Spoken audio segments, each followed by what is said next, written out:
You're listening to episode 174 of The Secular Buddhist.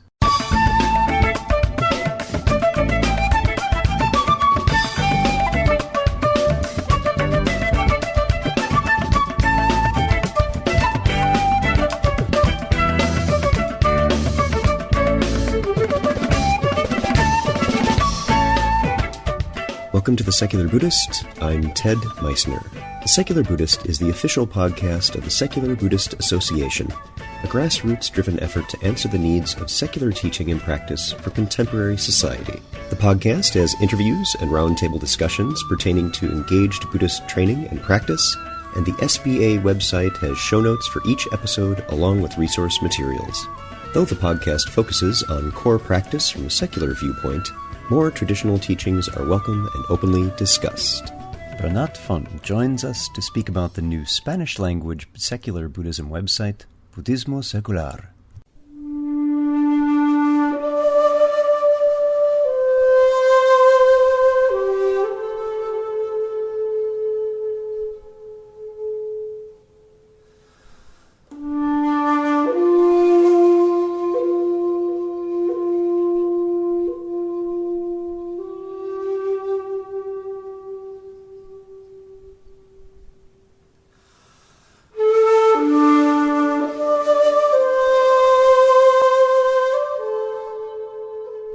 This podcast started several years ago at the encouragement of someone dear to me who lives in Mexico.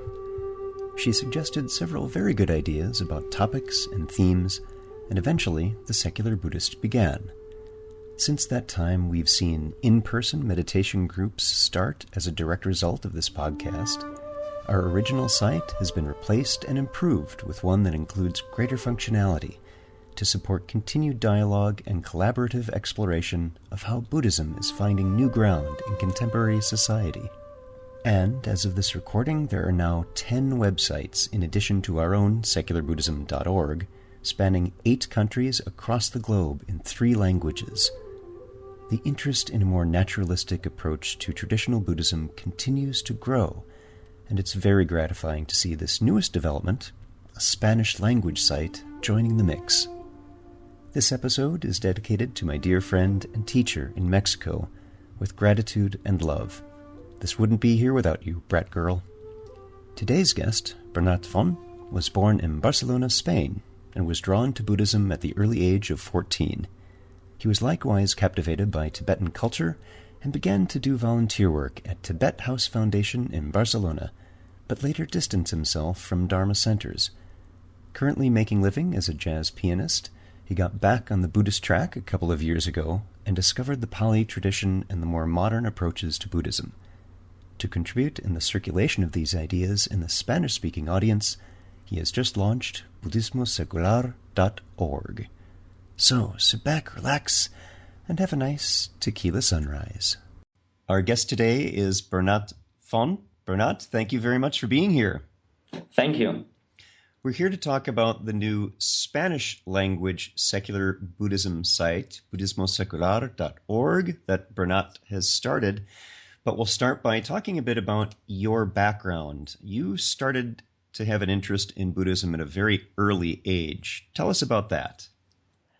Well, I think I was 14, and I can't remember exactly what was my first contact with Buddhism, but I think we were taught a short course at school about the different religions, and so basic, very simplified version of every religion and the basic tenets of each. And I remember after finishing the course saying, well, if I ever have any connection to one religion, that will be Buddhism. And maybe shortly after that, I started investigating meditation and some movies or documentaries. And then I came in contact with Tibetan Buddhism. And I found the Tibet House in Barcelona and started to attend courses there. And obviously at that age, you are easily fascinated by things, and especially Tibetan culture. So it was a spiritual and cultural interest. It was all mixed up.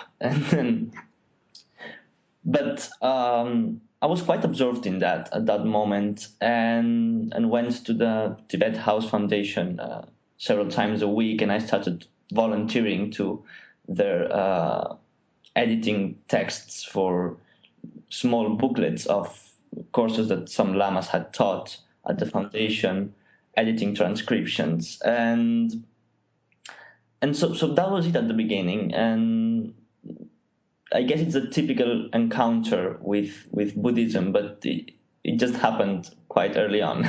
Yeah, it sounds like it. Do you recall what it was that first captured your interest about Buddhism in that class that you took in school? Oh, it seemed to be much more tolerant than other religions, or at least much more flexible. And it had no creator God. So that was kind of relieving. It didn't emphasize guilt. And coming from a Catholic country, I wasn't brought up in any Catholic family, but you inherit that from the culture. It's embedded in the society, yeah. Yeah, absolutely. But I can't really say what was that appeals to me. That's 10 years ago, which for me is a high percentage of my life. So, eventually 10 years will be the blink of an eye. So yeah. But they're not yet a blink of an eye. And so I can't be more specific about that, but I just was quite captivated by it. So you spent some time in particular in Tibetan practice, and eventually you got to a point where you distanced yourself a little bit from the Dharma centers. And was that just growing up and finding an interest in other things, or was there anything in particular that just had you disincline from the practice? What was it that made that change? Well, I guess the bigger part was just growing up, and adolescence is a complex period, and you're discovering a lot of things. And one of it was Buddhism, but I was discovering also my artistic side, and you start going out and blah, blah, blah, all these things. But it also was, how to say that, it all seemed a little bit of a theater, let's say. I had been exposed to Buddhism for a couple of years or 3, and I had been reading a lot of books, but there was some kind of void between these things and my actual course of the day, the daily life. But it was mainly just growing up, and some years later, my music career began to take off, and I was obviously blinded by it. So I suddenly focused very much on music and forgot pretty much everything else. So I never totally forgot it, but it remained kind of a simple interest. It wasn't practice. So I just read some books occasionally, but I wasn't really applying things in daily life. Mm-hmm. So in this next phase of your life, tell us about that, because to me that's very, very fascinating. You are a jazz pianist, and that's got to be a lot of fun. Tell us about that life, because we don't get to talk about that much on this podcast. Well, playing music is very much fun. Doing it for a living has some terrible sides to us, as any job. When it's your job and it's not a hobby, then some other things are not as charming as people see on stage. And it's an insecure lifestyle. You never know if in 2 months you're going to have enough performances to pay the rent and these things. It's unstable, and you move a lot. So it's quite nomadic in this sense. A little bit like a Buddhist monk, but you're a music monk. I was just going to say, yes. But you also get to deal a lot with different people. which is good. I'm learning a lot of how to deal with different people, and and there's a lot of emotional work there also when you're working with music, which is art, which is emotions. But yeah, it's quite fun, and it enables you to travel. So it's cool. I had the opportunity to go to South Korea last year, and this was great because then I stayed one more week. The other musicians came back home, and I stayed for one more week and visited temples and these things.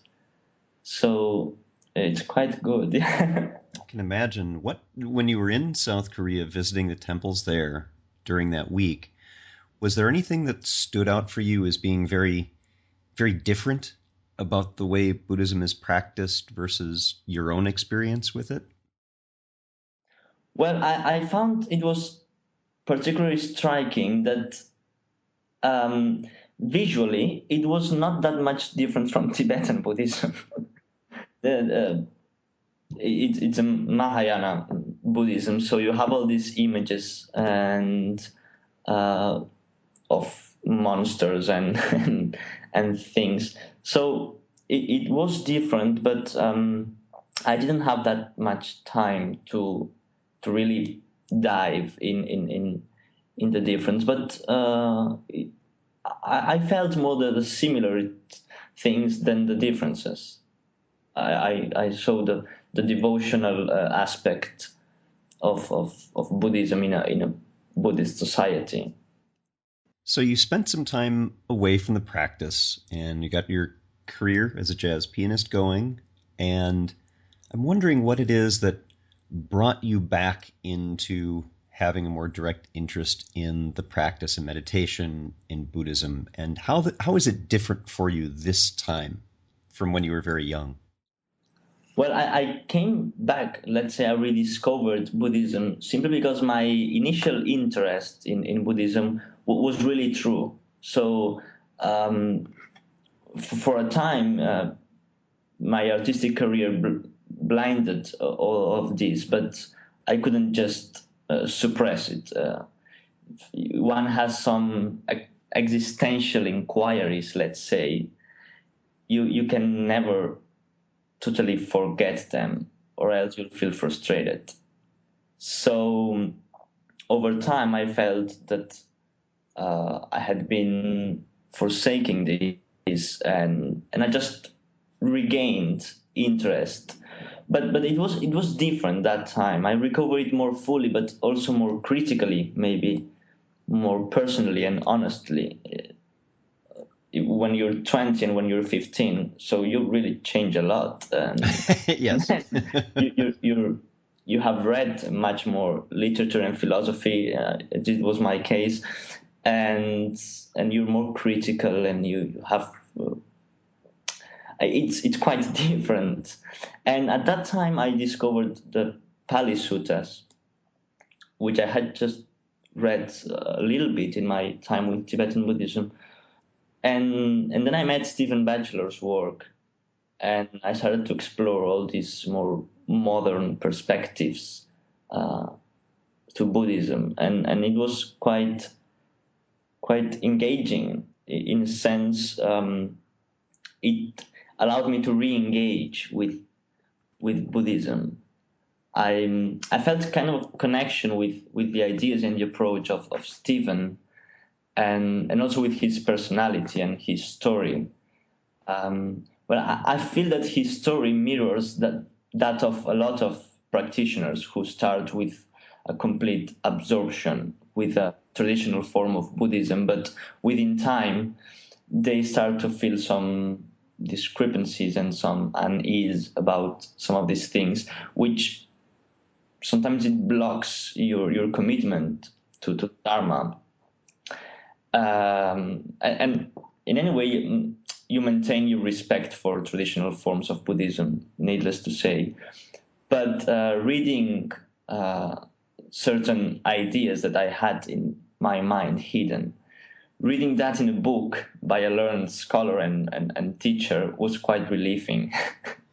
Yeah, that's one of the things that Stephen has mentioned in the past, is that he frequently hears from people that They have essentially been given permission that it's okay for you to continue to do this practice and consider oneself a Buddhist and not have to accept the entire ancient cultural ideas about the practice.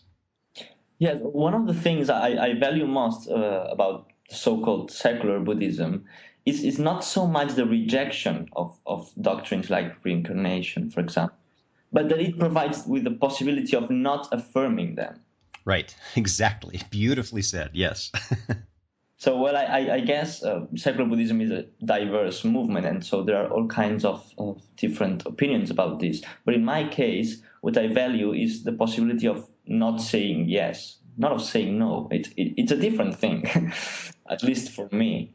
Um, and I also value the way it expresses things. When I first read something by Stephen Batchelor, I was quite interested in the way of expression, the usage of a simply a different language, different way of expressing ideas, and referencing Western writers or philosophers, which it makes much sense, and one feels it closer to one's understanding of life or whatever. So, and I always thought, well, just as it'd be kind of absurd for a Western Buddhist to stop celebrating Christmas, let's say. So it's quite absurd to suppress or forget all the cultural things that we have developed in the West. So this sooner or later had to be incorporated in the discourse of Buddhism. And in my case, I also felt kind of a personal connection with Stephen's story, because when I was 14 and 15, I was considering taking quite a serious and rather traditional training in Buddhism. I wanted to go to Dharamsala and learn and study there and learn Tibetan. And I actually started to study Tibetan here. So I thought maybe if I had followed my instincts as a teenager, I would have faced a similar fate. Yes, it sounds like it. Yeah, well, one never knows, and maybe that was just my imagination, but that also helped engage, seeing someone who did what I was dreaming of doing when I was 14, when I was a naive teenager, and seeing what happened later. So that was my personal connection to that. You said something very wonderful to me to hear as someone who has found a secular approach to Buddhism independently, that it is very open, that it is very diverse. And that's right on. That's exactly the kind of approach that we're taking with the Secular Buddhist Association, that it's not a specific dogma which, when nailed down in that fashion, prevents creativity in the moment. And that's one reason why we don't get very specific on that, because we do understand people are in very different cultural contexts, not just from 2,500 years ago, but from each other. My societal context is different from yours. And so for me to determine you have to believe thus is not appropriate. That's not something that I find of value with a secular approach. Well, it's kind of unavoidable. If secular Buddhism was as dogmatic and uniformed as other forms of Buddhism, it would be incoherent. I mean, one of the features of our modern Western society is this diversity and this respect for personal approach to things and the empowerment of individual opinion. I don't know how to say that. But yeah, no, you're right on. That respect for individuality is our shared cultural context in a contemporary Western society. Yeah. So tell us about the website itself. What made you decide to start a Spanish language site on secular Buddhism? Well, there are a number of reasons, but actually the decision was quite sudden. And it came on a conversation on email or Skype, I can't remember, with Ramsey Margolis from the New Zealand secular Buddhism site. But first of all, I wanted to start this website because I believe in the value of secular Buddhism. I think it's a legitimate move, although I know some have a different opinion, but I think it's a legitimate movement, and I think it's helpful and valuable as a comprehensive spiritual path or way of life. And it's also quite engaging and interesting because it's a work in process still. And so I thought it should be spread to help this process. But the main reason is that it's not very popular or known in Spain. These kind of ideas always arrive at Spain later. We are always behind America or the UK or the north part of Europe. And there are little resources in Spanish for these modern approaches to Buddhism. And there's the level of English of the Spanish people is usually quite low. So most people, especially from the youngest generation, have a level for conversation, but they don't venture to reading essays or books on Buddhism or watching YouTube videos that are in English. And so there was a void here. And there's no resources in Spanish or very little. And the Spanish people are not willing to go and read the English material. Some because they don't know enough English, and some others because we don't really have a culture of reading in other languages. And there was one event last summer. One of my best friends was discovering also kind of spiritual side, but on the Christian side. And I was talking to him about Living with the Devil, that book by Stephen Batchelor. And he found this idea of the devil as being this psychological metaphor of stuckness very interesting, but he couldn't read the book. So I had time and I thought, you know what, I'm going to translate the 3 first chapters for you. And I did. Wonderful. And in the process of translating, I discovered that it was quite fun. I've always liked playing with words. But it was also a good way to deepen in those ideas and find words to express them in Spanish. And after doing this translation of 3 chapters and passing it on to him, then I subtitled a couple of videos that they did in Wellington Insight. There was a conversation between Stephen Batchelor and Lloyd Gearing. So I put some Spanish subtitles to that. And around a month ago, I thought, well, why not put together this material in a website? And I just did. It's wonderful, wonderful work. Tell us about a few of the features that you have on the site, and understanding it's just starting and it will continue to grow. What do you have on there now? Yeah, it's all very new, but by now I structured the website. It has an introduction of what is secular Buddhism, an attempt to define it, and the Four Noble Truths / tasks and meditation. And then it has a section posting videos of in English with Spanish subtitles, or some very few videos available in Spanish directly, and maybe some audio clips from retreats that have a translator in Spanish. And then it has a blog in which I slowly translate short articles I find of interest and blog posts by different people. And that's pretty much it. And we also try to advertise the few events related to secular Buddhism happening here. At the end of June, Stephen and Martin are coming for the second time here.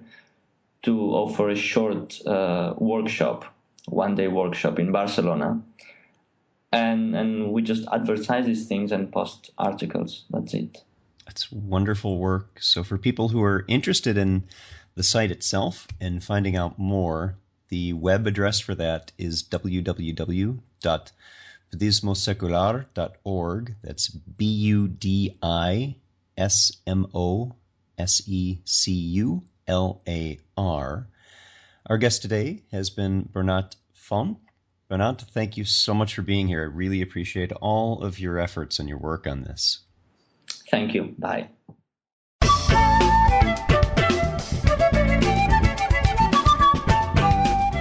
Thanks for listening. If you'd like to learn more about something you've heard in today's podcast, please come visit the SBA website at secularbuddhism.org, and you'll find an entire webpage devoted to this and every episode. Discussion about this episode can be found on the episode page itself, along with show notes. The music for The Secular Buddhist is used by permission from John Kaizen Neptune's CD, Steps in Time. Additional music is provided courtesy of Monty Levinson of Taihei Shakuhachi and Rodrigo Rodriguez. Their websites are also linked on the SBA site on the About Podcast Music page. Until next time, remember, every moment you have a choice. Make it the best you can. See you next time on The Secular Buddhist.